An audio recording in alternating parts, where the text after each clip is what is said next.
Chairman அவர்களே, வருகிறது இந்த சிறப்பான கூட்டத்திற்கு பல்வேறு துறை சார்ந்த அலுவலக பெருமக்களே, பத்திரிகை மற்றும் ஊடகத்துறை சார்ந்த நண்பர்களே, உங்கள் அத்தனை பேரும் இந்த கலந்தாய்வு கூட்டத்திற்கு மாவட்ட நிர்வாகத்தின் சார்பிலே அன்பு ஆட்சியர் அவர்களே,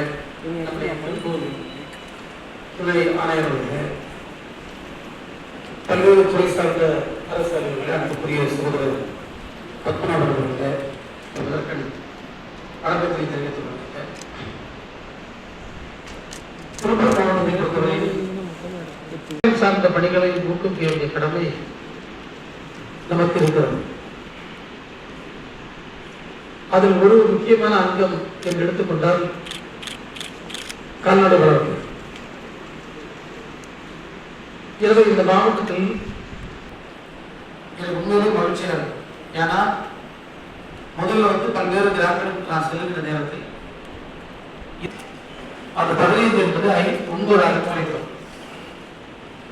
இதை நான் பொறுப்பேற்ற பிறகு வழங்கப்பட்ட லோன்களுக்கு ஆணையம் முடிவும் 5 கோடி கொடுத்தது எவ்வளவு இருந்தது. அப்போது விவசாயிகள் நான் பேசியாது நாம் தரத்தை சொல்லி யோசிக்கிறேன். இப்படி இன்னைக்கு முடிச்சு நம்ம பேச இன்னும் கால்நடை எண்ணிக்கையை அதிகப்படுத்த வேண்டும்.